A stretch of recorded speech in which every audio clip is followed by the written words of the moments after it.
함께 동참하는 귀한 예배가 되기를 주님으로 축복합니다. 이제 2020년도 한 달 남았습니다. 우리가 잃어버렸던 이 첫사랑과 예수님의 귀한 마음, 신앙의 마음, 믿음의 마음을 다시 한번 회복할 수 있는 이 한 달 남지 않은 이 시간들이 되기를 주님의 이름으로 축복합니다. 2023년도 우리 남녀 선교회 임원들이 선출이 되었습니다. 우리 남성교회 회장으로는 우리 백승현 우리 안수집사님 잠깐 한번 일어나주시죠. 백승현 안수집사님이시죠. 그리고 우리 여전교회 회장으로는 우리 서영란 집사님 우리 잠깐 한번 일어나주시죠. 그 다음에 우리 부회장으로는 백현주 집사님, 총무로는 김정아 집사님, 서기로는 오혜경 집사님, 회계로는 김경숙 집사님 잠깐 한번 호명해 주시면 되겠습니다. 주셨으면 좋겠습니다. 우리 한번 우리 임원들을 위해서 우리 열심히 또 헌결하여 박수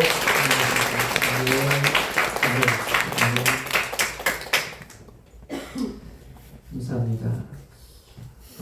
이제 내년에 새해 달력이 뒤에 충분히 배치가 되어 있습니다. 여러분들 꼭 필요하신 분들은 가져가시고 또 다른 분들에게 또 달력을 우리 전도 차원에서 충분히 가져가셔서 함께 나눠주시면 좋겠습니다. 우리 다음 주 설립주일의 대표기도는 우리 양명래 전사님 해주시겠습니다. 우리 교우동정으로는 많은 분들이 이렇게 등록하고 계시는데 우리 기존에 있는 분들은 더욱더 이분들이 잘 교회에 정착할 수 있도록 응원해 주시고 환영해 주시고 이렇게 주의 사랑으로 함께 나누는 시간들이 되었으면 좋겠습니다. 이 시간 잠시 한번 기도하겠습니다.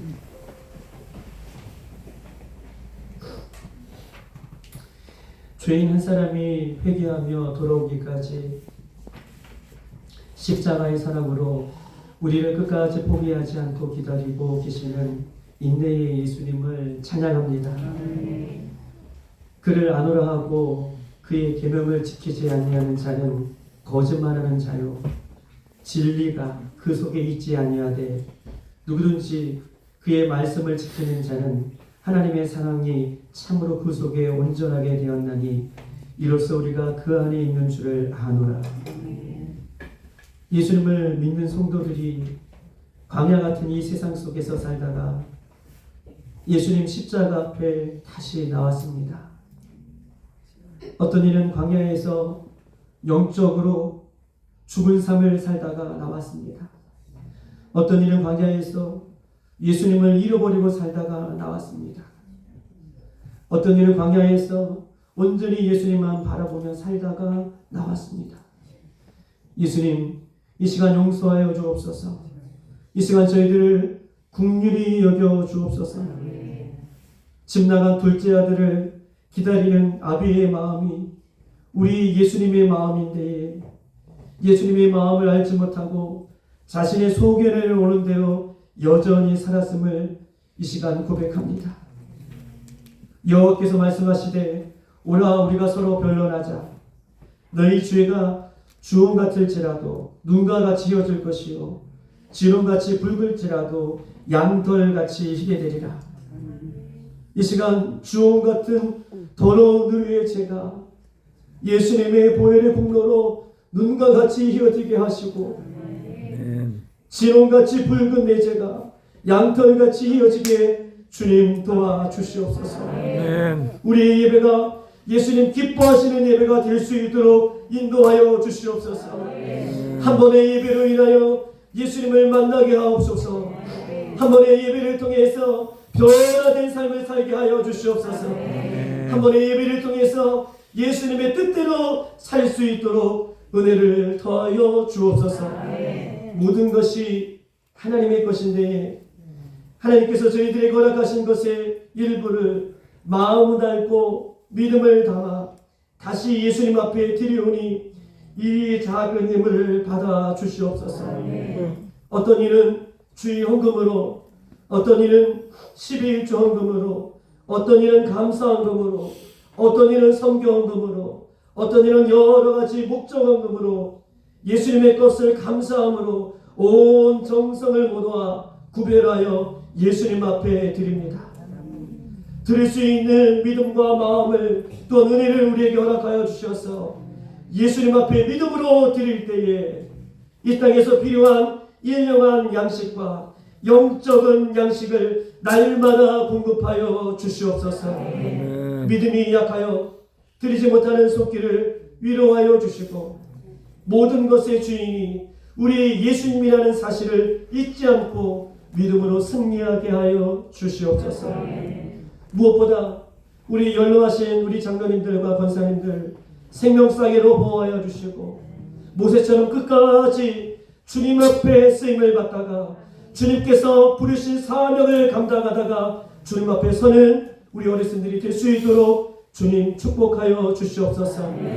6월절 예수 그리스도의 보혈을 필요 가정마다 개인마다 발라주시고 육신의 질병은 예수님의 이름으로 치유되게 하여 주시옵소서.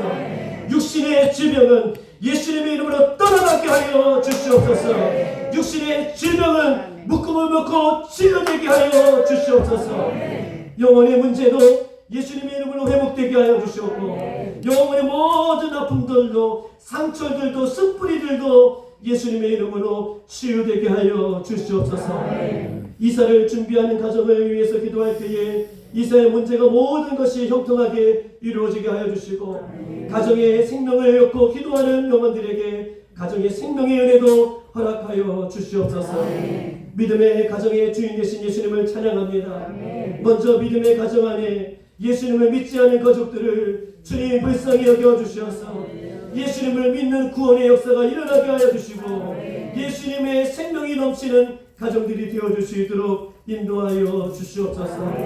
우리 다음 세대 아이들을 축복하시고 세상 속에 살지만 세상을 이기는 믿음의 세대가 되게 하여 주시고 우리 예수님 안에 비전을 품는 믿음의 세대가 일어나게 하여 주시어서 이 안에 선교사님, 이 안에 목사님, 대통령, 정치인, 교육계, 법조계, 경제계 세계를 품는 영향력에 있는 믿음의 세대가 일어날 수 있도록 주님 도와주시옵소서. 오늘 구하지 못한 것 이미 우리 예수님께서 아시오니 예수님 때에 예수님의 방법으로 들어주시옵소서. 우리를 죄에서 구원하시는 예수님의 이름으로 감사하며 축복하고 기도드려옵나이다. 아멘. 오늘 하나님의 말씀 보시겠습니다. 에스겔 7장에 있는 말씀 보시겠습니다. 오늘 하나님의 말씀은 에스겔 7장 우리 1절로 7절까지 있는 말씀, 제가 가지고 있는 구약성경 1158쪽에 있습니다. 제가 가지고 있는 구약성경 1157쪽, 1158쪽 이렇게 이어서 나와 있습니다. 에스겔 7장 우리 1절로 7절까지 있는 말씀을 보시겠습니다.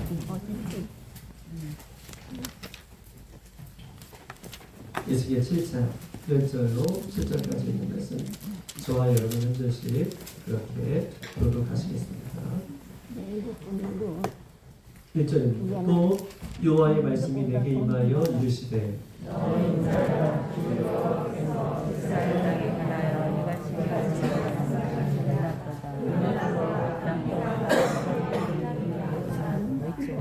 이제는 내게 끝이 이르렀나니 내가 내 진노를 네게 나타내어 네 행위를 심판하고 네 모든 가증한 일을 보응하리라.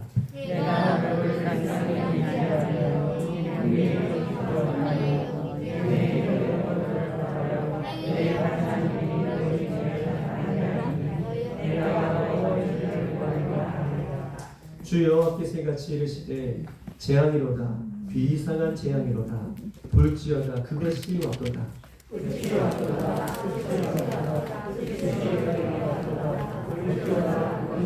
다같이 이 땅 주리라 정한 재앙이 내게 임하노라. 때가 이르렀고 날이 가까웠으니 요란한 날이요 산에서 즐거이 부르는 날이 가득하다. 네, 반갑습니다. 우리 한번 옆에 앞에 뒤에 우리 손을 잡아주면서 잘 오셨습니다. 반갑습니다. 축복하는 인사하겠습니다. 좋습니다. 축복합니다. 잘하셨습니다. 네. 잘하셨습니다.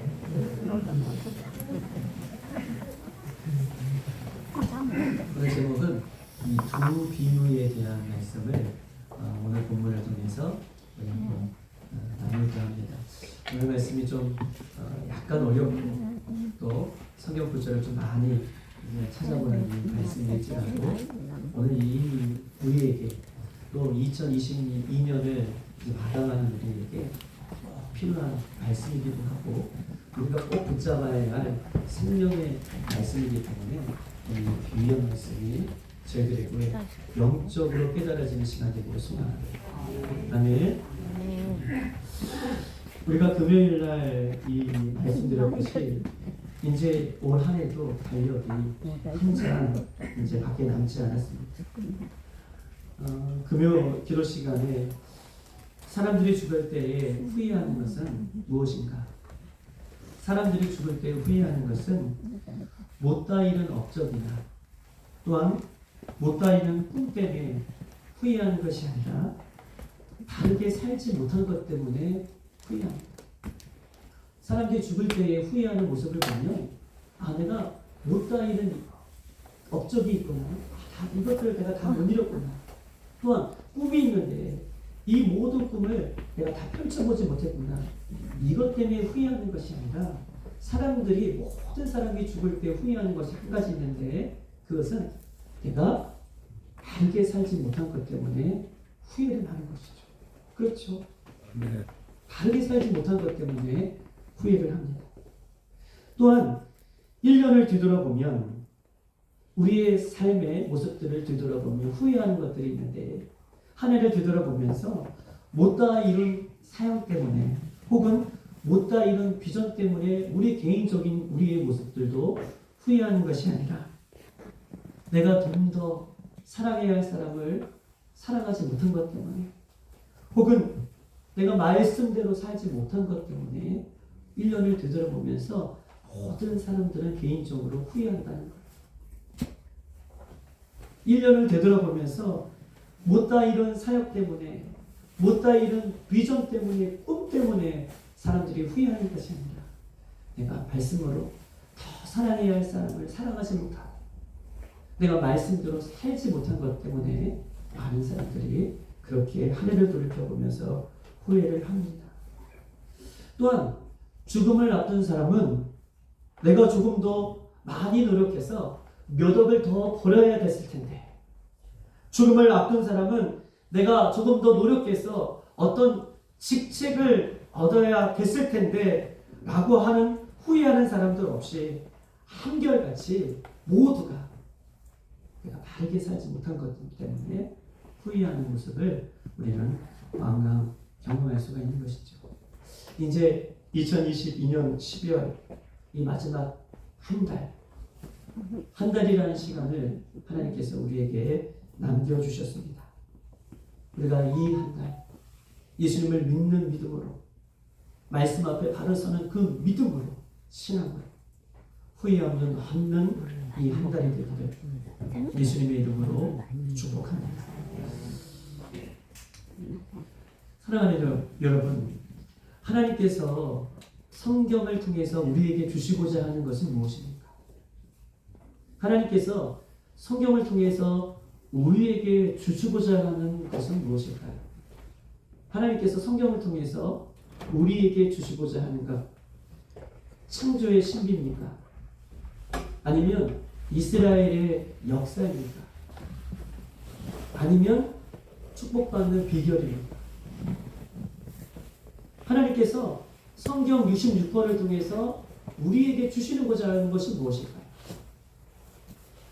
창조의 신비일까요? 이스라엘의 역사일까요? 아니면 축복받는 비결일까요? 하나님께서 우리에게 주시고자 하는 것은 예수님을 믿는 하나님의 백성들이 하나님의 자녀다운 그 권리를 회복하고 더러운 죄에서 돌이켜서 이 마지막 날, 심판받는 마지막 날 모두가 심판받지 않는 것이에요. 이것이 성경이 우리에게 주고자 하는 큰 핵심적인 메시지예요. 그런데 이 핵심적인 메시지를 놓치고 창조의 신비, 이스라엘의 역사, 혹은 축복받는 비결. 이것은 주제를 벗어난 부가적인 이야기를 지금 우리는 많은 예수 믿는 사람들은 붙잡고 있는 것이 문제라는 거예요.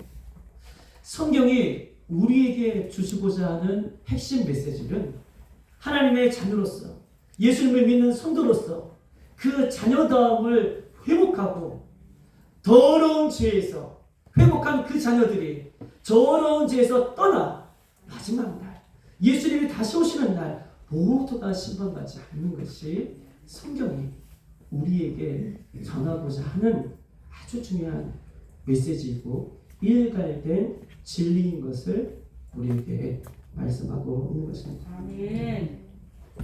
하나님의 나라에서 영원히 살 수 있는 그 길을 이 땅에서 우리가 깨달으라는 거예요. 성경이 그거예요. 영원히 살 수 있는 길이 있는데 그 영원한 살 수 있는 길을 이 땅에서 바로 깨달으라 라고 하는 것입니다. 그러면 영원히 살 수 있는 그 길이 무엇입니까? 성경은 말하기를 그 길은 예수 그리스도다 라고 이렇게 우리에게 이야기하고 있는 것입니다. 하나님은요, 성경을 통해서 모든 사람에게 예수 그리스도라는 길을 소개하고 그 길을 따라 우리 모두가 구원받기를 원하시고 계시는 것입니다. 아멘. 이것이 성경이 주는 메시지. 이것이 성경이 오늘 이 시간에도 저와 여러분들에게 주시는 메시지의 핵심인 것을 성경은 우리에게 말씀하고 계시죠. 그런데 보십시다. 그 길을 이 땅에서 찾아 그 길을 온전히 걸어가게 하는 것이 성경이 우리에게 주시고자 하는 메시지인데 사단은 예수 그리스도에게 집중하지 못하도록 세상에 많은 죄악의 낚싯대들을 펼쳐놓고 계셔요. 그리고 그 낚싯대에 세상의 많은 유혹의 미끼들을 달아 우리들을 유혹하죠. 어떤 사람은 그 낚싯대에 죄악의 미끼를 먹고 있는 사람이 있을 뿐만 아니라 어떤 사람은 그 죄악에 사단이 유혹하는 죄악의 낚싯대의 미끼를 먹고 회개하고 돌아섰지만 다시 그 미끼를 찾아 헤매고 다니는 사람이 이 세상에 얼마나 많은지 그 길을 회복하기를 성경은 우리에게 이야기하고 있습니다. 세상의 미끼는 무엇입니까? 때로는 사이비로, 때로는 이단으로, 때로는 종교다원주의로, 때로는 신비주의로, 때로는 물질주의로, 때로는 인본주의로, 때로는 과학과 지식으로 세상의 유혹의 미끼를 달아서 그 예수님께서 우리에게 허락하여 주셨던 그 길을 온전히 걸어가지 못하도록 다른 길로 우리를 유혹하고 있는 세상 속에 우리가 살고 있습니다. 오늘 본문은 에스겔 7장은 그 이야기를 저와 여러분들에게 하고 싶은 것이죠. 여러분 보십시다. 오늘 에스겔 7장 2절입니다. 보십시다. 에스겔 7장 2절. 내 인자야, 너 인자야, 주 여호와께서 이스라엘 땅에 관하여 이같이 말씀하셨느니라. 끝났도다. 이 땅 사방의 일이 끝났도다. 이스라엘 일이 이 지금 끝났도다 라고 말씀하고 계십니다. 이스라엘 모든 일이 끝났도다. 끝이 왔도다 라고 예수님께서는 말씀하고 계십니다. 3절 보십시다. 이제는 내게 끝이 일어났나니 내가 내 진노를 내게 나타내어 내 행위를 심판하고 내 모든 가증한 일을 도움하리라.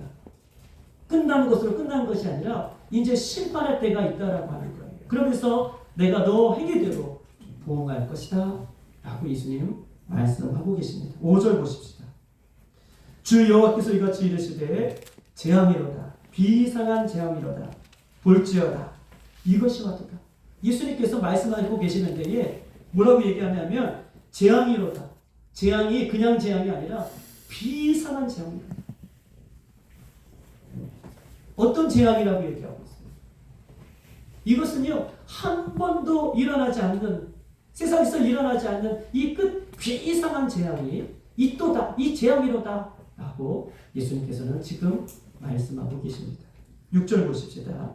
끝이 왔도다. 끝이 왔도다. 끝이 너에게 왔도다. 볼지어다. 그것이 너에게 왔도다. 7절. 이 땅 춤이나 정한 재앙이 내게 임하도다. 그냥 갑자기 온 재앙이 아니라 갑자기 온 날이 아니라 정한 그 때가 되어서 이 재앙이 왔도다라고 이야기하고 있습니다. 그러면서 요란한 날이요 산에서 즐거이 부르는 날이 아니로다. 이 날은요, 이 마지막 날은 어떤 때예요? 산에서 즐거이 잔치하는 잔칫날이 아니라 재앙의 심판의 때가 정한 그 때가 왔도다라고 7절을 소개하고 있어요. 우리 한번 26절 다 같이 한번 읽어볼까요? 한 장 넘겨서요. 26장 26절이에요. 시작. 환난이 더하고 소문이 더할 때에 그들이 선지자에게서 묵시를 구하나 헛될 것이며 제사장의 율법이 없어질 것이요 장로들에게 책략이 없어질 것이며 27절 왕은 애통하고 고관은 놀람을 못 입듯하며 주민의 손은 떨리니라. 내가 그 행위대로 그에게 갚고 그 죄악대로 그들을 심판하니 내가 여호와인지를. 아멘. 26절 27절에는요 이스라엘 심판이 어떻게 임할 것임을 아주 구체적으로 이야기하고 있어요. 예언을 찾아도 묵시죠. 묵시의 예언이에요. 우리에게 좋은 예언을 해달라는 것. 묵시를 찾아도 예언을 찾아도 율법을 찾아도 장로들이 책략을 찾아도 소용이 없더라고 얘기하는 거예요. 그러면서 27절 내가 그 행위대로 그에게 갚되 그 죄악대로 그들을 심판하리니 그날에 곧 여호와가 오는 예수님이 누구인지를 알 것이다 라고 오늘 마지막에 대한 이 마지막 때에 대한 말씀을 에스겔 7장에서 우리에게 이야기하고 있는 것입니다. 이스라엘의 심판에 대해서 이야기하고 있어요. 그런데 보십시다. 이 이야기를 신약에서 예수님은 똑같이 반복해서 우리에게 말씀하고 계시는데 한번 신약의 말씀을 한번 찾아보시죠. 누가복음 21장에 있는 말씀입니다. 누가복음 21장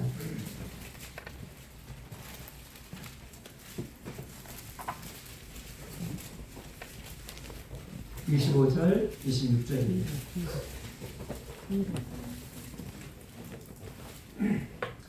누가복음 21장 25절 26절입니다. 우리 다 같이 한 목소리로 우리 이 말씀이 내 머릿속에 기억될 수 있도록 천천히 한번 읽어볼게요. 시작. 이러여 하나님은 증거가 되고 하늘에서 민족들이 바다와 파도의 성난 소리로 인하여 헐난한 중에 공부하리라. 사람들이 세상에 임할 일을 생각하고 무서워하고 기절하니 이는 하늘의 권능들이 흔들리리라. 아멘. 오늘 25절에 보니까 1월 성신에는 징조가 있겠고 라고 얘기하고 있습니다. 1월 성신이 뭡니까? 해와 달과 별이 이상한 일이 일어날 것이며 해와 달과 별이 예수님 오실 때에는 이상한 일이 일어날 것이며 땅에서는 성남 바다와 파도 소리가 나며 민족들이 불안에 떨다는 거예요. 이스라엘 백성들만 아니라 민족들이 예수님 다시 오실 때에는 불안에 떨 것이다 라고 얘기하고 있어요. 그러면 26절 사람들이 이 세상에 임할 일을 생각하고 무서움으로 기절하니 세상 사람들이 이 마지막 때에 이 심판이 하나님께서 오시는 이 날이 얼마나 무서운 재앙인지 얼마나 무서운 날인지 그날에 사람들이요 가만히 있는 사람들이 없어요. 기절하는 사람들이 놀라서 두려워서 기절하는 사람들이 있을 것이다. 이 마지막 때에 세상에 닥칠 무서운 일을 통해서 하나님이 전 세계를 흔드실 때에 무섭고 떨리며 기절하는 사람들도 곳곳에서 있게 될 것이다 라고 이 마지막 때에 대해서 성경은 아주 구체적으로 우리에게 이야기하고 있고 1월 성신, 해, 달, 별 이상한 징조들이 나타날 것이다 라고 이야기를 하고 있습니다. 아멘. 아멘. 맞아요. 아멘이셔야 돼요. 이 말씀은 여러분들에게 무서움을 주는 말씀이 아니라 다른 이야기를 좀 하고 싶은 거예요. 여러분 한번 요한계시록 6장에 있는 말씀 한번 찾아보십시오. 요한계시록 6장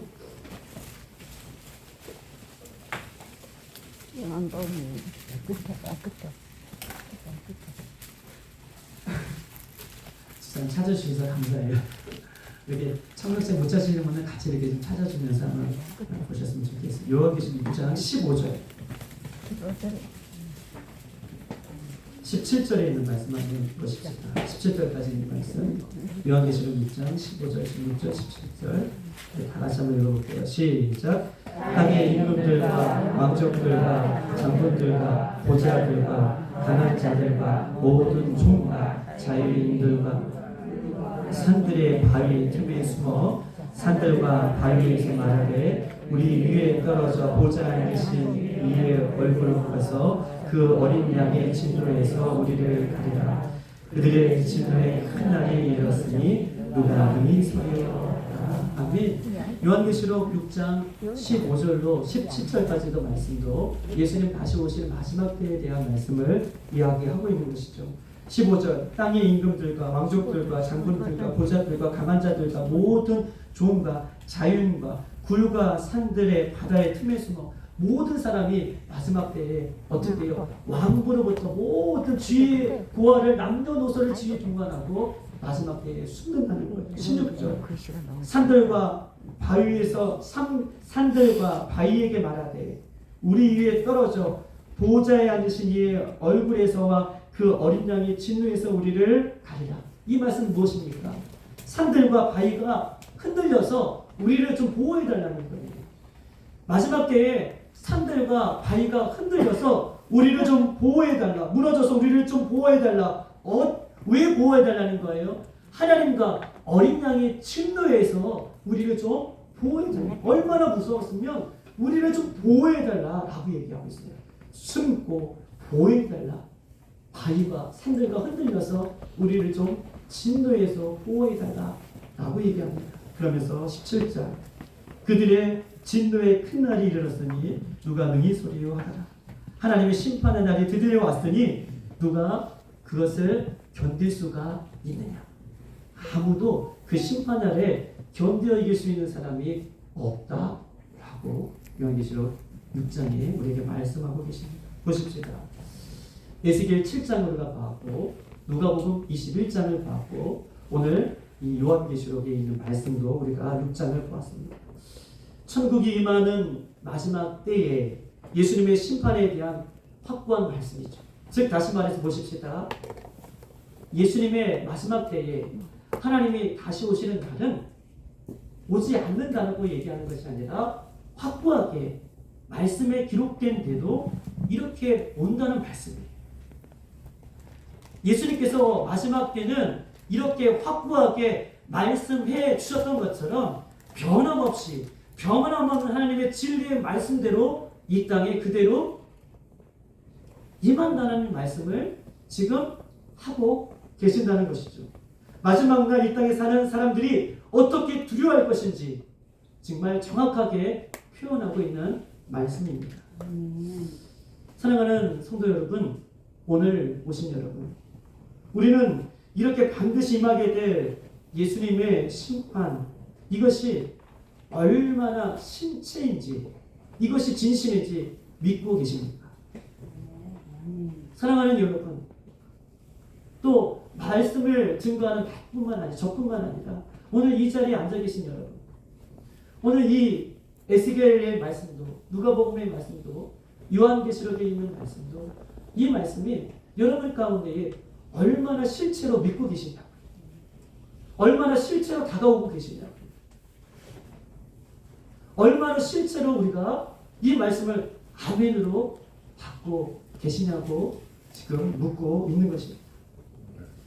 이 마지막 날에 임하게 될 때에 두렵고 떨리는 환상들, 징조들, 예수님의 심판이 확실하게 있다는 것을 여러분 믿으시기 바랍니다. 아멘. 다시 한번 이런 날들이 예수님 마지막 때에 정확하게 올 것을 여러분 제 말이 아니라 목사가 여러분에게 두려움을 주는 말이 아니라 마지막 날 이 말씀대로 될 것을 여러분 믿으시기 바랍니다. 아멘. 이렇게 믿는 자만이 오늘 이 말씀이 무엇을 우리에게 이야기하는지를 우리가 귀담아 아주 듣는 우리의 모습으로 설 수가 있는 것이죠. 자 보십시다. 그러면 마지막 날 환난과 심판을 우리가 깨달았다면 이 환난과 심판의 한바탕 우리가 이루어질 그쯤에 보십시다. 하나님의 구원 계획은 어떻게 이루어갈 것인가? 환난이 다가오고 마지막 예수님의 심판이 올 때에 그때에 하나님의 구원 계획, 예수님을 끝까지 믿고 예수님을 끝까지 붙잡고 예수님의 십자가를 끝까지 붙잡는 이 구원 계획, 하나님의 구원 계획은 어떻게 이루어갈 것인가? 이것이 중요해요. 환난의 날은 우리가 올 것을 믿었는데 그러면 이 환난의 날에 하나님의 구원 계획은 어떻게 이루어갈 것인가? 이에 대한 부분을 함께 한번 나눠보도록 하겠습니다. 우리 한번 에스겔 9장에 있는 말씀 한번 찾아보십시다. 1160쪽에 있습니다.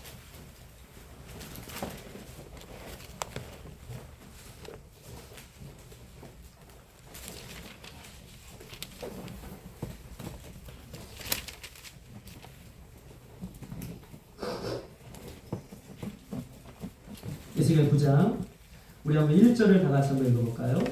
1160쪽, 1161쪽 이렇게 이어서 나왔는데 우리 한번 다 같이 한번 읽어보십시다. 1절 시작. 또 그가 큰 소리로 내게 외쳐 이르시되 이 성을 관찰하는 자들이 각기 죽이는 무기를 손에 들고 나오게 하치더라. 다음에 큰 소리로 외쳐 이르되 성읍을 관찰하는 이가 보십시다.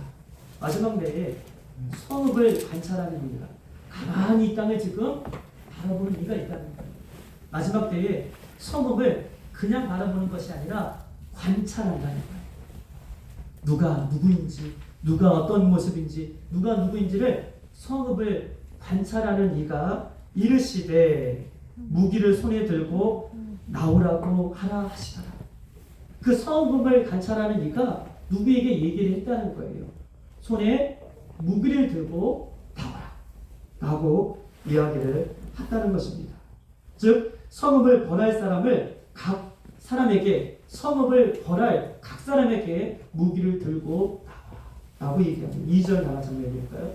시작. 내가 보니 6사람이 북향한 윗문으로부터 나오는데 각 사람의 손에 죽이는 무기를 잡았고 그 중에 한 사람은 가는 베옷을 입고 허리에 서기관의 목을 잡더라. 그들이 들어와서 못 제단 곁에 섰더라. 아멘. 자, 관찰하는 이가 무기를 들고 가라 라고 외치는데 지금 사람이 6명이 나오는데 각각 손에 무엇이 들었어요? 오늘 2절에 보면 5명은 사람을 죽이는 무기를, 살육하는 무기를 들었고 한 사람은 뭘 찼어요? 허리에 베옷을 입고 먹그릇을 찼다. 뭘 그리는 것이죠. 먹그릇. 뭘 사인을 하려고 하는 이 먹그릇을 찾더라 라고 얘기하고 있습니다. 그러면서 그가 섰는 데에 어디 섰냐 하면 놋제단에 섰다. 즉 놋제단에 있는 것이 어디입니까? 성전이죠. 성전 앞에 섰다. 예수 믿는 우리들을 얘기하고 있어요. 예수님 앞에 예배하는 사람들을 이야기하고 있어요. 성전 앞에, 교회 앞에 제일 먼저 서 계신 모습을 이야기하고 있습니다. 3절 다 같이 한번 읽어보십시다. 시작. 그룹에 머물러 있던 이스라엘 하나님의 영광이 성전 문지방에 이르렀으니 여호와께서 그 안을 베옷을 입고 서기관이 먹그릇 찬 사람을 불러 한 사람 먹그릇을 찬 사람 그 사람을 지금 부릅니다. 문지방에 서 있는 그 사람 그 먹그릇을 찬 사람을 불렀습니다. 그럼 4절 다 같이 읽어볼까요? 시작. 여호와께서 이르시되 너는 예루살렘 성읍 중에 순회하여 그 가운데 있는 모든 가증한 일로 말미암아 탄식하며 우는 자의 이마에 표를 그리라 하시고 지금 뭐라고 얘기하고 있어요? 먹그릇을 찬 사람에게 어디에요? 이마에 표를 그리라고 얘기해요. 마지막 때에 일어나는 일들에 대해서 이야기하고 있어요. 보십시다. 먹그릇을 찬 사람에게 그 성전의 영광이 임했던 그 소리가 먹그릇을 찬 사람에게 이마에 표를 그리라 라고 이야기하는데 그 이마에 표를 그리는 사람들의 모습을 보면 4절에 보십시다. 4절에 보면 자 모든 가증한 일로 말미암아 탄식하며 우는 자의 이마에. 이것은 무슨 말입니까? 여러분, 이것이 무슨 말이에요? 모든 가증한 일로 말미암아 탄식하며 우는 자. 맞아요. 죄를 지어서 회개하는 자. 모든 가증한 일로 탄식하며. 내가 예수 그리스도를 믿었는데 모든 가증한 일. 아까 낚싯대에 많은 유혹들이 있다고 그랬잖아요. 세상의 유혹들. 그 세상의 많은 죄악들. 내가 예수 그리스도를 믿음에도 불구하고 모든 가증한 일로 내가 이렇게 살면 안 되지. 내가 예수를 믿었는데 이렇게 죄악을 지었구나. 예수님 저를 용서해 주세요. 탄식하며 죄를 깨닫고 하나님 앞에 회개하는 자들, 그런 자들에게 먹그릇을 찬 사람이 어떻게 해요? 표현이 돼요. 회개하는 자, 탄식하며 회개하는 자에게 이마에 표를 불쌍히 여겨달라고 그린다 라고 얘기합니다. 그러면서 6절 다 같이 한번 읽어볼까요? 시작. 늙은 자와 젊은 자와 처녀와 어린아이와 여자를 다 죽이되 이마에 표 있는 자에게는 가까이 하지 말라. 내 소수에서 시작하느니라 하시매 그들이 성전 앞에서 늙은이부터 시작한다. 아멘. 이마에 표를 그린 사람, 자신의 죄를 탄식하고 불쌍히 여겨달라고. 이 죄는요, 내가 한번 예수님 잘못했습니다라고 고백하는 죄가 아니에요. 정말 죄에서 돌이키는 사람이에요. 예수님을 믿고 변화된 사람을 얘기해요. 마지막 때에 그렇게 죄를 회개하고 탄식하고 변화된 그런 사람에게 이마에 표가 있는데 그 사람은요, 살육하는 사람들이에요. 어떻게 해요? 6절에 보면 통과한다는 거예요. 우리 이 말씀을 보면 어디서 우리가 출애굽기에 보면 마지막 장자의 죽음이 임할 때에 흑암의 권세가 문설주의 피를 바르는 그 가정에게 패스 오버되어서 사는 역사가 있었던 것처럼 우리 이마의 피에 자신의 죄를 회개하는 사람에게 어떻게 해요? 임하지 않게 되고 표가 없는 사람이기 때부터 살육하는 사람이 등장하여서 심판하는 데에 어디에서? 성전 안에서부터 시작했는데 늙은이로부터 아주 오래된 예수 믿던 사람들부터 지금 어떻게 해요? 시작된다 라고 이렇게 이야기하고 있습니다. 아멘. 하나님의 심판이 임하는 기념되는데 하나님의 구원 계획이, 이건 심판을 얘기하는 것이 아니라 구원받는 사람, 죽지 않는 사람, 회개하는 사람, 표를 받은 사람, 이 사람에게는 살육하는 그런 흑암의 권세가 통과되는 방법을 지금 오늘 본문에게 우리에게 이야기하고 있죠. 가증한 일에 대해서 탄식하고 회개하고 그런 사람에게 그 흑암의 권세가 물러갈 것을 성경은 우리에게 이야기하고 있습니다. 아멘. 요한계시록 7장에 있는 말씀 한번 보십시오. 405쪽에 있습니다. 신약성경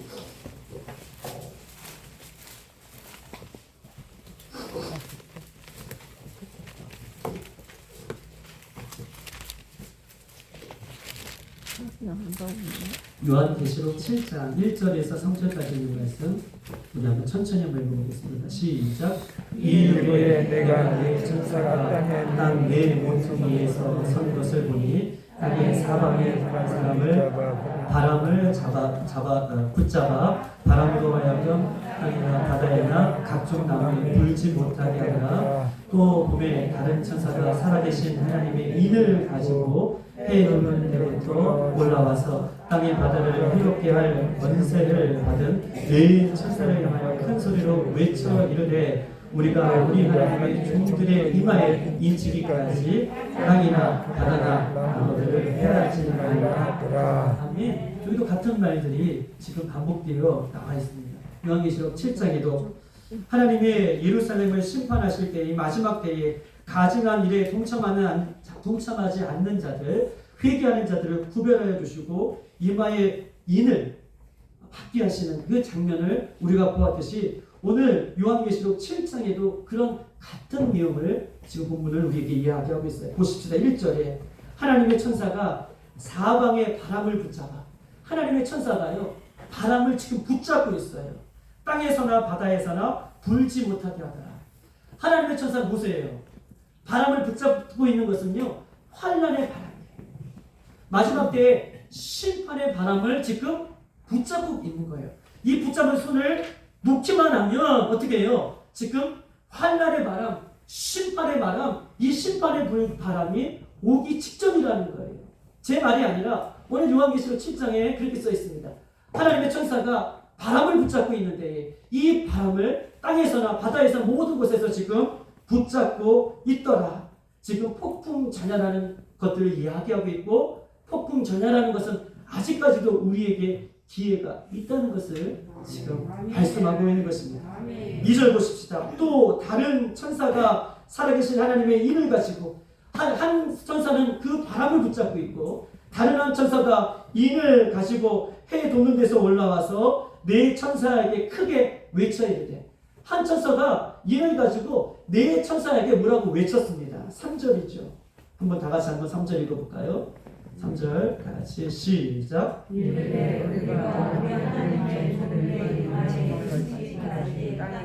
그러나 남들을 해하지 말라 하더라. 아멘. 아멘. 지금 아멘입니다. 맞아요. 지금 환란의 바람을 붙잡고 있는데 왜 붙잡고 있는 거예요? 3절에 구원받을 백성들에게 지금 구원하기 위해서 지금 환란의 바람을 지금 붙잡고 있다는 거예요. 그리고 네 천사가 구원받을 사람들에게 어떻게 해요? 끝까지 믿음을 지키고 있는 사람들에게 어떻게 해요? 인을 13에서 7절. 제 말이 아니라 성경이 지금 그런 말씀을 우리에게 지금 요구하고 하고 있는 것입니다. 아멘. 하나님의 종들이 이마에 인치기까지 심판을 미루고 계시는 하나님의 모습을 성경 우리에게 이야기하고 있어요. 마지막 보십시다. 심판 전에 표를 받는 것, 이마에 표를 받는 것, 인치는 것. 요한계시록 7장 3절에 우리가 요한계시록 7장 3절 한번 볼까요? 7장 3절. 우리가 오늘 읽었던 것처럼 이마에 인치심을 받는 것. 그 다음에 4절을 보면 내가 인침을 받는 자의 수를 들으니 이스라엘 자손의 각 지파 중에서 인침을 받는 자의 수가 14만 4천이라. 이 14만 4천이라는 것은 2단, 우리 이만희 신천지, 여기에서 이 본문의 내용을 14만 4천이라는 것을 자기들 신천지를 믿는 사람들만 14만 4천 인치심을 받는다라고 하는 이 신천지가, 이단들이 이 본문을 가지고 사용하기 때문에 요즘 교회 안에서도 하나님의 말씀, 이 요한계시록 7장 4절에 있는 말씀을 14만 4천이라는 이야기를 하기가 어려워요. 이미 이단들이 사용하고 있기 때문에, 신천지, 이만희 이런 곳에서 사용하고 있기 때문에 이 14만 4천이라는 말을 우리가 사용하기가 어려운 시대를 우리가 살고 있는 것이 맞아요. 그런데 오늘 본문에 보면 이 14만 4천이라는 아주 상징적인 이야기들을 오늘 하면서 그 남아있는 사람에게 인을 치고 그 남아있는 사람이 구원받을 것임을 이야기하고 있는 것입니다. 아멘. 이 이야기를 좀 접근해 보려면 우리가 좀 다른 방향으로 좀 볼 필요가 있어요. 어떤 것이냐면 히브리인들의 수학비 게마트리아라고 하는 것이 있어요. 여러분 아시는 분이 계시나요? 수학비 게마트리아. 이 게마트리아라는 이야기는 보십시다. 수의 의미를 넣는 거예요. 수의 문자에 의미가 있고 수의 의미가 있다는 것을 게마트리아라고 하는 것입니다. 히브리어를 공부한 사람들은 히브리어나 헬라어에는 이 알파벳 숫자에 알파벳 단어에 고유의 번호가 적혀 있어요. 히브리어 단어나 헬라어 단어에는 고유의 알파벳 번호들이 부여됩니다. 문자를 숫자로 표시할 수 있어요. 게마트리아, 이거 상식적으로 알아두면 좋겠죠. 이 게마트리아라는 것은 문자의 수를 어떻게 사용하는 방법들을 얘기하고 있고, 문자를 수로 해석하는 방법에 대해서 이야기하는 것이 게마트리아라고 하는 이런 학문의 한 일정으로 나와 있는 것입니다. 보십시다. 성경에는요, 수에 대한 것은 성경의 수는 그냥 수가 아니라 의미적인 의미가 담겨져 있어요. 성경의 수. 여러분 참고로 한번 여러분의 생각을 한번 끄집어내 봅시다. 성경의 이는 어떤 의미가 있을까요? 둘. 인정받다. 인정받다. 그것도 있고 또 둘. 제 설계는 없어요. 둘은 무엇일까요? 둘은요. 인정. 증인의 수예요. 증인. 예수님께서 전도하러 가실 때 몇 명씩 보냈죠? 2명씩. 그래서 성경의 이는 증인의 수라고 이렇게 이야기할 수 있습니다. 네. 성경에서 나오는 3은 어떤 뜻이 있을까요? 3. 완벽한 수. 그래, 완벽한 수예요. 즉 다시 말해서 3은 하늘의 수라고 얘기해요. 하늘의 수. 성부, 성자, 성령. 즉 3은 하늘의 수라고 이야기합니다. 그러면 4는 어떤 의미가 있을까요? 하늘의 수에 반대되는 개념이죠. 땅의 수. 얘기 좀 해주세요. 땅의 수예요. 동서남북을 가리는 성경에 이 의미적인 의미가 있어요. 4는 땅의 수예요. 5는 어떤 뜻이 있을까요? 이 게마트리아 이런 의미적인 이야기를 하고 싶은 것이죠. 5는 어떤 수가 있을까요? 5는 여러 가지 의미가 있는데 고통의 수예요. 왜냐하면 미련한 5 처녀가 기름을 준비하지 못해서 어떻게 해요? 신랑 되신 예수님을 만나지 못하는, 즉 5는 즉 미련한 고통의 수라고 이야기할 수 있습니다. 6은 어떤 숫자의 의미가 있을까요? 6. 불완전수? 불완전수. 맞아요. 또 다른 의미로 심판의 수. 잘 이제 많이 하시네. 또 다른 의미로 어떤 수? 6. 동물. 동물의 수. 짐승. 짐승 666. 그것도 있고. 또 한 번만 더 얘기하시면 넘어가겠습니다. 6은 어떤 의미가 있을까요? 6. 인간의 수. 6은요, 맞아요. 사람의 수예요. 6은 사람의 수. 왜냐하면 7이라는 숫자는 어떤 숫자죠? 완전 7, 해보겠어요. 7이라는 숫자는 어떻게 해요? 완벽한 숫자잖아요. 7일 동안 창조하시고 거기에 하나 빠진 것이 6이죠. 그렇기 때문에 이 6이라는 것은 어떻게 해요? 사람의 수를 얘기해요. 6은 성경에서 사람의 수. 7은 완전수, 완벽한 수. 천은 무엇일까요? 천은요, 만수예요. 만수. 가득한 만수를 얘기해요. 더 이상 이야기를 할 수 없는 만수를 이야기할 때 성경이 주는 만수. 이것이 갖고 있는 수학비에 있는 게마트리아의 의미적인 이야기들을 성경이 이 문학적으로 담고 있는 수의 개념인 것입니다. 그러면 보십시다.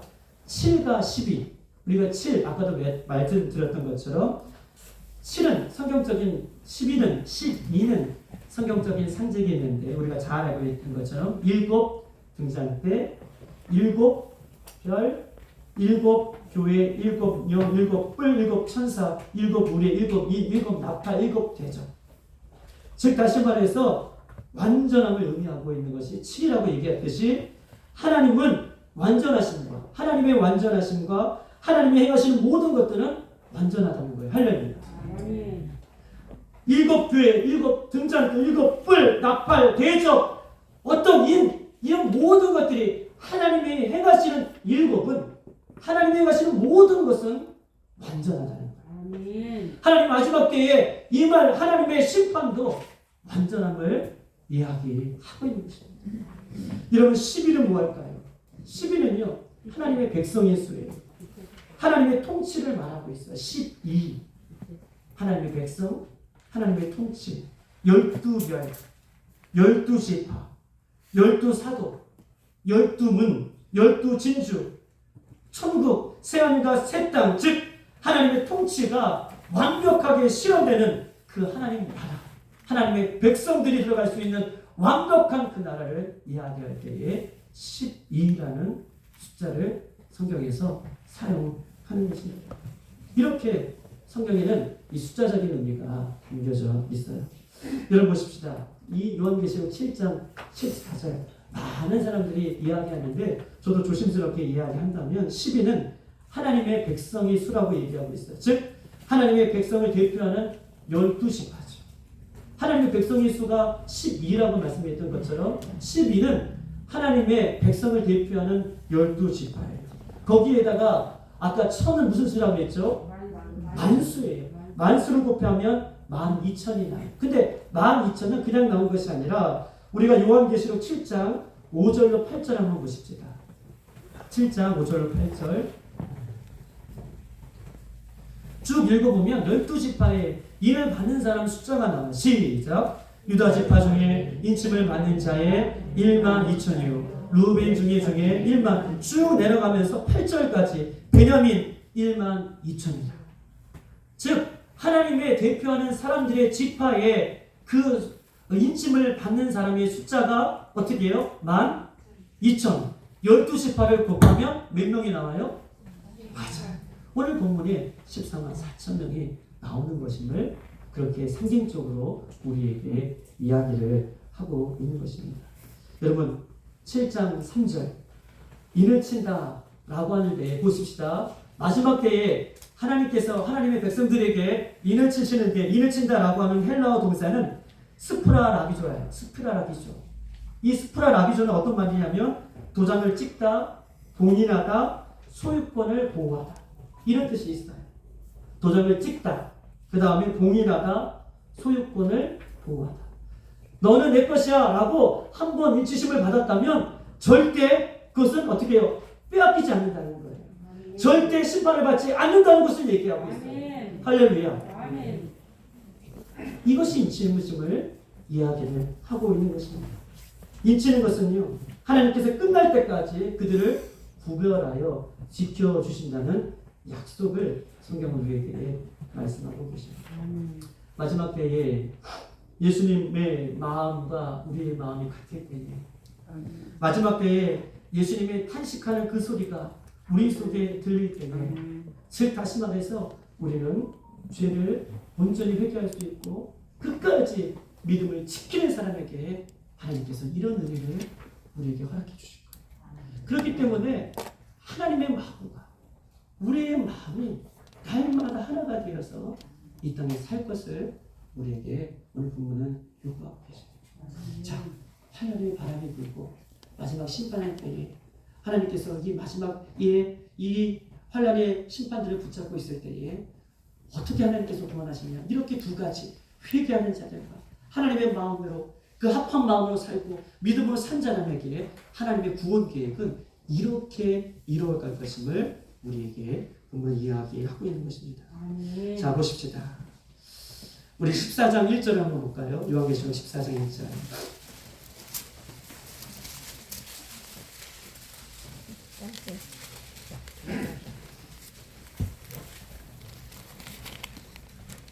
다시 시작. 또 내가 보니 보라 어린 양이 시온산에 섰고 그와 함께 14만 4천이 서 있는데 그들의 이마에는 어린 양의 이름과 그 아버지의 이름을 쓴 것이 있더라. 아멘. 이를 저는 그의 인이라는 것이 무엇인지 궁금했는데 아멘. 전사님 손 드셨어요.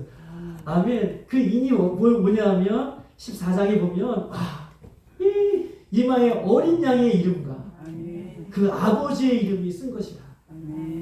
아멘. 아멘. 하나님께서 이를 치시는데 우리 다 그 사람들 안다는 거예요. 그 이마에 어린 양의 예수님의 이름과 그 하나님의 아버지의 이름이 우리 눈에는 보이지 않을지라도 믿음으로 살고 끝까지 믿음을 지킨 사람들에게는 그것이 있다고 성경은 우리들에게 말씀하고 있는 것입니다. 아멘. 아멘이십니까? 아멘. 아멘입니까? 정말.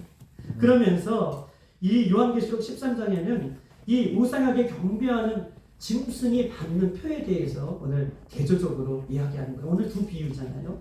하나님 마지막 때에 이렇게 어린 양의 이름과 하나님의 이름이 지금 우리들에게 주어진 사람에 대해서 지금 이야기하고 있고 마지막 때에 이 요한계시록 13장은 다른 사람에 대한 부분을 오늘 본문은 우리에게 이야기하고 있습니다. 즉 다시 말해서 13장에는 우상에게 경배하고 짐승의 표를 받는 사람.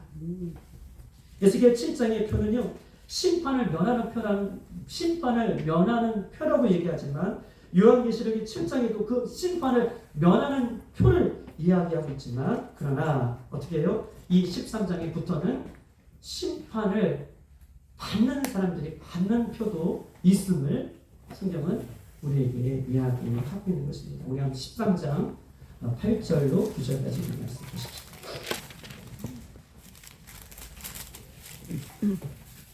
요 얘기만 하고 마실게요. 자, 자 13장 8절 보자. 시작. 죽음을 당한 어린 양의 생명책에 창세이후로 이름이 기록되지 못하고 이 땅에 사는 자들은 다 짐승에게 경배하느니라. 누구든지 귀가 있거든 들을지어다. 아멘. 8절에 보면 죽음을 당한 어린 양의 생명책에 창세 이후로 이름이 기록되지 못하고 이 땅에 사는 자들은 다 짐승에게 경배하리라. 짐승에게 경배하는 사람들이 있다. 근데 그런 사람들은 생명책에 이름이 기록되지 못한 사람이다 라고 8절은 이야기하고 있는 것입니다. 즉 짐승의 표를 받는 사람이다. 성도들의 인침과 짐승의 표를 완전히 다른 모습으로 지금 본문은 소개하고 있습니다. 자, 최후심판대가 오면 하나님은요 어린 양의 이름과 하나님의 이름을 받는 믿음을 지키고 온전한 회개를 아까 얘기했죠. 자기의 죄를 철저히 회개하는 사람입니다. 그런 사람에게는 하나님께서 은혜를 베풀어 주시는데, 그런데 예수님이 공중 재림에서 오실 때에 그렇게 은혜를 받는 사람이 있을 뿐만 아니라 마지막 때에 사단에게 어떻게 해요? 우상에게 절하는 사람들이 있음을 성경 우리에게 이야기하고 있어요. 자, 보십시다. 예수님께서 임하실 때에, 재림에 임하실 때에 사단은요 이 땅에 쫓김을 받아요. 우리 한번 요한계시록 12장에 있는 말씀 보십시다. 예수님께서 이 땅에 공중전에 이루실 때에 온전히 이루시고 사단은 이 땅에서 내어 쫓김을 받을 때에 12장 1절과 2절입니다. 다 같이 시작. 하늘에 큰 이적이 보이니 헤롯은 옷 입은 한 여자가 있는데 그 한 가라리는 달이 있고 그 머리에 12별의 관을 썼다. 아멘. 하늘에 큰 이적이 보이니 해를 옷 입은 한 여자, 해를 옷 입었대요. 그리고 달을 그 발 아래 두고 그 머리에는 12별의 관을 쓴 여자가 있더라 라고 이야기하고 있습니다. 즉 여러분 보십시다.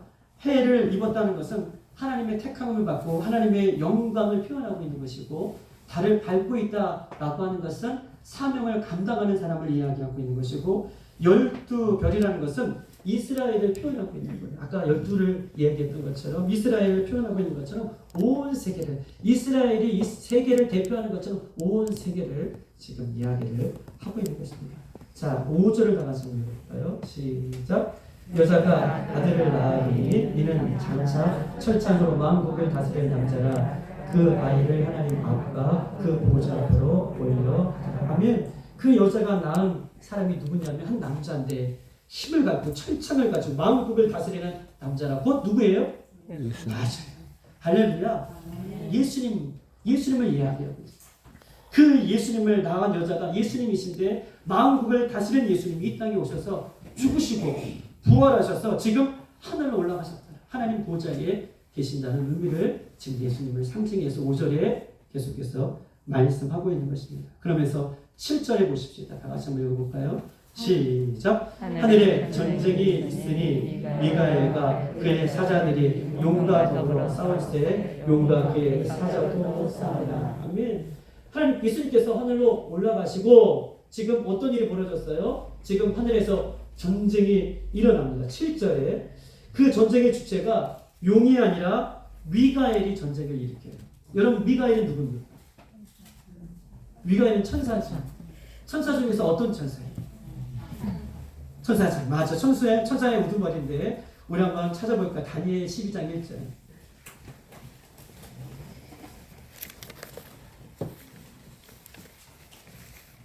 (1255쪽에) 있습니다.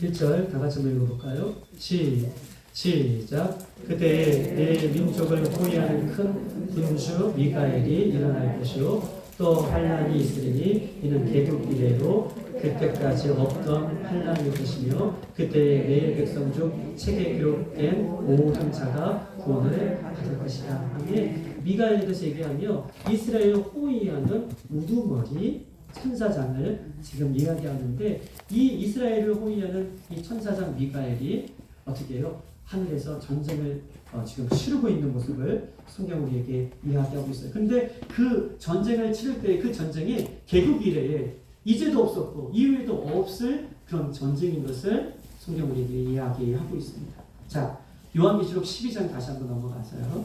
그러면서 7절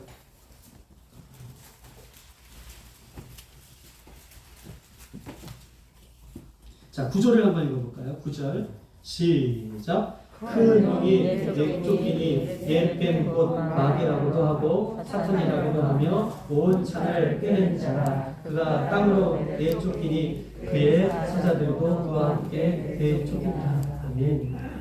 오늘 이 천재 그 하늘에서 전쟁이 일어났고 지금 사단 그 다음에 마귀 이런 영적인 것들이 지금 쫓겨나는 것을 보게 되는 것입니다. 12절 다 같이 한번 해봅시다. 12절 시작.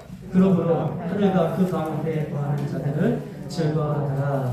그러나 땅과 바다와 화 있을진저 이는 마귀가 자기의 때가 얼마 남지 않은 줄을 알므로 크게 분하여 너에게 내려갔습니다 하더라. 아멘. 땅과 바다에 화 있을진저 패배한 용이 사단이 어떻게 해요? 쫓겨나서 땅과 바다에 화를 지금 선언하고 있는 거예요. 화가 있을진저 땅과 바다에 화를 지금 선언하고 있다는 것이죠. 그러면서 13절 다 같이 마지막으로 시작. 용이 자기가 땅으로 내어쫓긴 것을 보고 남자를 낳는 여자를 박해하니라. 아멘.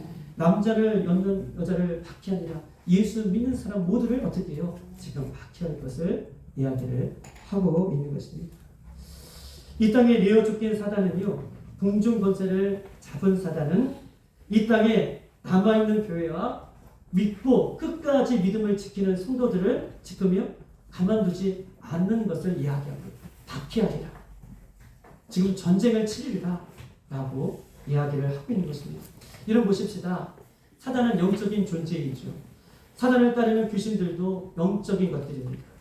과학, 지식 이런 것들로 제한할 수 없는 훨씬 더 큰 능력을 갖고 있는 것이 사단이고 영적인 그런 존재들인 것이에요. 그래서 과학으로도 지식으로도 설명할 수 없는 아주 신비한 일들이 이 마지막 때에는 일어날 것을 이야기하고 있어요.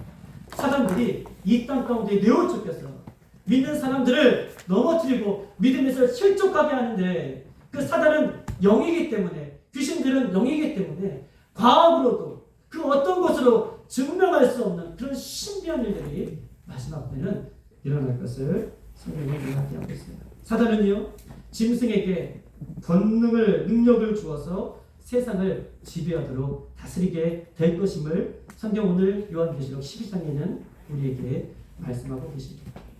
야 보십시다. 마지막이에요. 이때 나타날 짐승의 표 이거에 대해서 요한계시록 13장 15절 17절을 이야기하고 있는데 한번 보십시다. 요한계시록 13장 15절 17절 다 같이 한번 읽어볼까요? 시작. 그가 권세를 받아 그 짐승의 우상에게 생기를 주어 그 짐승의 우상으로 말게 하고 또 짐승의 우상에게 경배하지 아니하는 자는 몇이든지 죽이게 하더라. 그가 모든 자 곧 작은 자나 큰 자나 부자나 가난한 자나 자유인이나 종들에게 오른손에 이마에 표를 받게 하고 누구든지 이 표를 가진 자와 외에는 매매를 못하게 하니 이 표는 곧 짐승의 이름이라. 그 이름의 수라라고 얘기하고 있습니다. 마지막 날 이 짐승에게 사단이 어떻게 권능을 주어서 오늘 15절에 보면 우상에게 생기를 주어 짐승의 우상에게 말미암아 이 짐승의 우상에게 경배하는 모든 자들 몇 명이든지 상관없다는 거예요. 짐승에게 권한을 받고 이 영적인 짐승에게 경배하고 그를 섬기는 모든 자들 그런 자들을 다 죽이게 할 것이다 라고 이야기하고 있고 큰 자부터 남녀노소 가진 자 없는 자 상관없이 짐승에게 경배하는 자, 매매를 못하게 할 때 짐승에게 경배하는 자, 이렇게 오늘 본문은 우리에게 이야기를 하고 있는 것입니다. 여러분, 상상할 수도 없는 큰 두려움이죠. 무서운 세상에 올 것을 이야기하고 있어요. 과학적으로도 지식적으로도 상식적으로도 제어가 안 되는 세상이 올 것이에요. 왜냐하면 매매도 할 수 없는 그런 세상이 올 것이다 라고 하는 게 우리가 상상이라고 할 수 있겠습니까? 지금은 얼마든지 사고 파는 시기에 우리가 살고 있지만 마지막 때에 매매도 할 수 없는 시간들이 올 것이다. 상상을 초월하는 그런 시간들이 올 것임을 우리에게 이야기하고 있어요. 그때에 보십시다. 이거예요. 믿음이 없는 모든 사람,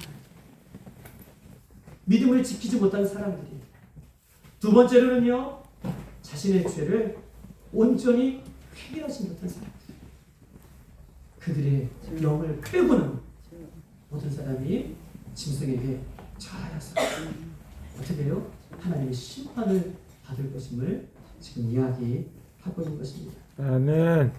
어떻게 여러분 이럴 수가 있겠습니까? 하나는 생명을 걸고 믿음을 지킨 사람이고요.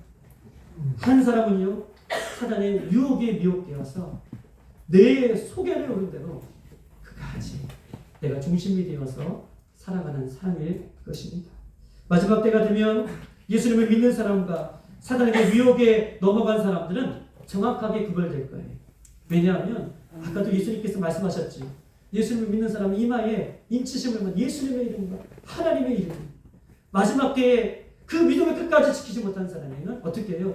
짐승에게 절한 사람이 분명하게 구별될 것임을 주님 우리에게 이야기하고 있기 때문에 짐승에게 절하여 그 영을 빼앗긴 사람은 그들의 눈으로 예수 믿는 사람을 볼 것이고, 짐승에게 절하여서 영을 빼앗긴 사람은 그들의 눈으로도 믿음을 지키는 사람들을 볼 것이고, 또한 믿음을 지키는 사람도 짐승에게 영을 빼앗기고 짐승에게 절한 사람들을 뚜렷하게 마지막 때는 누가 누구인지를 정확하게 보일 것입니다. 마지막 때까지 생명을 걸고 믿음으로 결코 짐승의 교제를 받지 않고 각자 이마에 예수님의 이름과 하나님의 이름이 우리 모두에게 들려지기를 주님의 이름으로 축복합니다. 그 마지막 때는 여러분 믿음을 지키다가 모두가 숭배하게 될 거예요. 예수님을 만나지 못한, 휴가되지 못한 사람, 그 마지막 때에 살아가는 사람은 어떤 사람이냐? 끝까지 믿음을 지키는 그 믿음은 어떤 믿음이냐? 순교하는 믿음입니다. 왜냐하면 하나님의 인치심을 받는 그 인침을 받았다는 것은 사단이 그 인침을 결코 빼앗을 수 없기 때문에, 맞아요. 하나님의 인치심을 받은 사람은 그 인치심을 받은 것은 사단이 결코 빼앗길 수 없기 때문에 아마 마지막 때에 살아가는 모든 사람은 순교하는 아마 믿음으로 예수님 앞에 서지 않을까, 이렇게 말씀을 정리합니다. 요한계시록 14장 12절 13절에 이렇게 써 있습니다. 성도들의 인내가 여기 있나니 그들은 하나님의 계명과 예수에 대한 믿음을 지키는 자이라. 성도들의 인내가 여기 있다. 끝까지 믿음을 지키는 인내가 무엇이라고 얘기하고 있습니까? 성도들의 인내가 여기 있으니 그들은 하나님의 계명과 예수에 대한 믿음을 지키는 자라. 여러분, 제가 여기 부임에서 와서 12월달 이제 1년이 다 돼가는데 누누이 제가 여러분들에게 말씀하시는 것은 말씀대로 살아라. 말씀대로 살아라. 귀에 못이 박히도록. 여러분, 제가 그렇게 말씀드리는 것은 이 이유예요. 성도들의 인내가 여기 있으니 하나님의 계명과 예수에 대한 믿음을 지키는 자, 하나님의 말씀을 한 귀로 듣고 한 귀로 흘러버리는 자는 그런 사람이 아니라고 얘기합니다. 하나님의 말씀을 지키는 거예요. 말씀을 한 자라기도 지키는 사람, 예수님을 끝까지 믿는 사람, 성도들의 인내의 믿음이라고 얘기하면서 13절 또 내가 들으니 하늘에서 음성이 나서 이르되 기록하라. 지금 이후로 그 주 안에서 죽은 자들은 복이 있도다 하심에 성령이 이르시되 그러하다. 그들의 수고를 그치고 오시리니 이는 그들의 한 일이 어떻게 해요? 아멘. 이제 그 모든 믿음을 지키고 이제 저 하늘에서 수고할 수 있는 그 믿음을 모두가 지켰다 라고 성경은 우리에게 이야기하고 있는 것입니다. 사단을 땅으로 쫓겨낸 이 사건, 상상하지도 못한 일들이 오기 전에 우리의 믿음을 점검하십시다. 우리가 이 마지막 이 12월 달, 언제 우리가 12월 달에 오기를 우리가 상상이라도 해봤겠습니까? 엊그저께 소구영신 예배가 우리가 들었는데 오늘 12월을 받게 되었어요. 예수님 이렇게 누누이 우리에게 말씀하시는 그날이 우리에도 곧 실제적으로 올 것임을 우리에게 말씀하고 있는 것입니다. 천국과 지옥은요, 뼈저린 현실이고요. 천국과 지옥은 실제로 존재한다는 것을 다시 한번 믿으시기 바랍니다. 짐승의 표를 받느냐 아니면 하나님께서 주시는 예수님의 이름을 받느냐, 어린 양의 이름을 받느냐, 이것은 우리에게 있어서 실체의 문제예요. 믿음의 문제라고 얘기합니다. 아멘. 사랑하는 여러분, 선한 싸움을 싸우기까지 오늘도 그 예수님을 향하여서 예수님의 말씀을 지킴으로 회개함으로 우리가 예수님 앞에 서는 우리들이 되기를 주님의 이름으로 축복합니다. 어쩌면 오늘도 하나님의 천사들이 먹그릇에 손을 놓고 오늘도 우리 빌라델피아에 이 예배당에 오셔서 오늘도 믿음을 지키고 회개하는 우리들 가운데 오셔서 성전에부터 오신다고 그러셨잖아요. 이 땅에 예수 믿는 사람들에게 먼저 찾아오신다고 말씀하셨잖아요. 먹그릇을 들고 오늘 여러분의 예수님의 이름을 주실지도 몰라요. 그 모든 사람이 받는 저와 여러분 되기를 주님의 이름으로 축복합니다. 이 시간 우리 주만 바라볼지라 찬양하시고 우리 기도하고 마치겠습니다.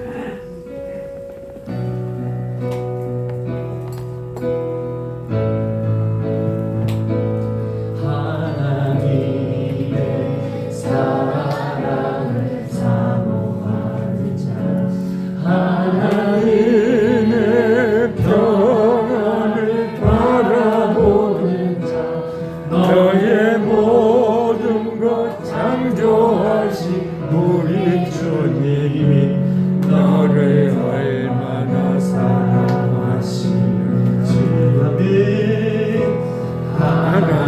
하나님께 찬양과 경배하는 자, 하나님의 선하심을 닮아가는 자, 너의 모든 것 창조하신 우리 주님이 너를 찬양 삼으시오. 하나님 사랑의 눈으로, 하나님 사랑의 눈으로 너를 어느 때나 바라보시고,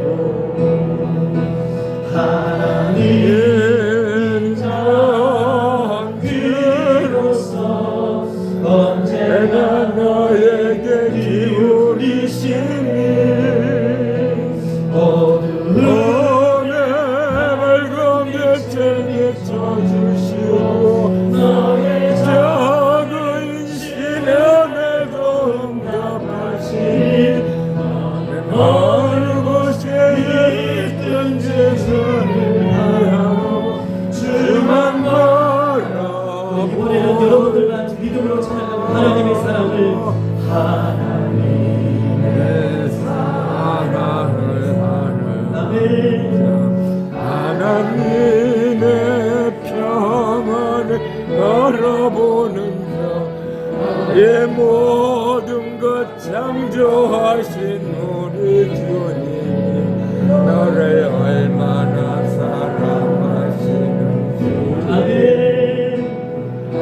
하나님께 찬양과 경배하는 자, 하나님의 선하심 닮아가는 자 나의 모든 것 창조하신 우리 주님이 너를 찬양하사 하나님 사랑의 눈으로 사랑의 눈으로 나를 어느 때나 바라보시고 하나님 인자한 귀로서 나는 인자한 죄로서 언제나 너에게 기울이시니 어느 맑은 빛을 비춰주시고 내 작은 신음에도 응답하시니 이든지 너를 향하고 주만 바라 우리 한번 두 손을 높이 들면서 하나님 사랑의 눈으로 하나님 사랑의 눈으로 너를 어느 때나 바라보시고 하나님 인자한 길로서 언제나 너에게 기울이시니 오늘 밝은 빛을 비춰주시고 너의 작은 시련에도 응답하시고 어느 곳에 있든지 주를 향하고 주만 바라볼지 이 시간 다 같이 한번 기도하겠습니다.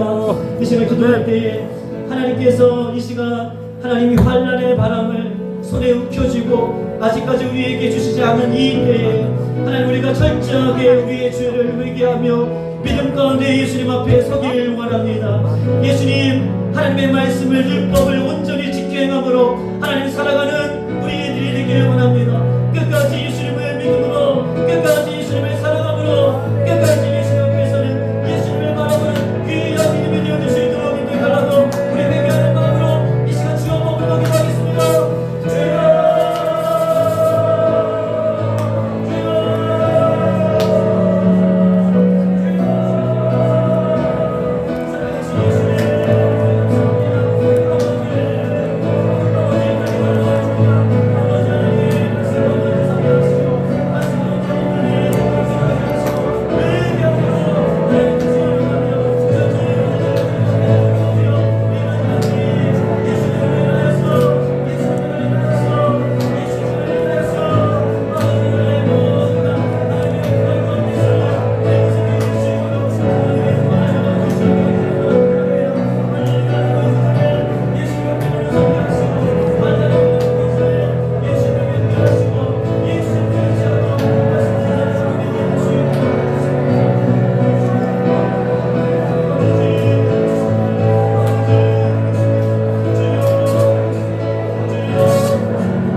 살아계신 예수님 감사합니다. 오늘 귀한 말씀을 우리에게 주셨으니 주여 한 사람이라도 이 말씀이 한 길로 듣고 한 길로 흘려버리지 아니할 수 있도록 나에게 주시는 생명의 말씀으로 레마의 말씀으로 나를 변화시키는 말씀으로 듣게 하여 주시옵소서. 마지막 때에 예수님의 이름과 하나님의 영광스러운 이름을 모두가 믿고 의지할 수 있도록 도와주시고 하나님이 마지막 때와 환난의 때까지 순교하는 믿음으로 순교하고자 하는 그 믿음으로 예수님을 바라보며 더러운 죄를 회개하며 말씀을 지키며 살아갈 수 있도록 성령님 인도하여 주시옵소서. 지금은 길과 진리요 생명이신 예수님의 은혜와 세상을 이처럼 살아가사 독생자를 주신 하나님 아버지의 극진하신 사랑과 성령의 감화 감동하심과 새롭게 하심이 오늘 말씀을 받고 이 마지막까지 예수님의 말씀을 지키며 죄악을 철저히 회개하고 인내로서 믿음을 끝까지 지키기로 다짐하며 결단하며 돌아가는 사랑하는 성도들 머리머리 위에와 교회와 가정과 사업장과 조국 대한민국과 선교사님과 우리 다음 세대 아이들과 저 북한 땅에 있는 성도들 위에 지금으로부터 영원토록 함께 있을지어다. 아멘. 예수님, 예수님, 예수님.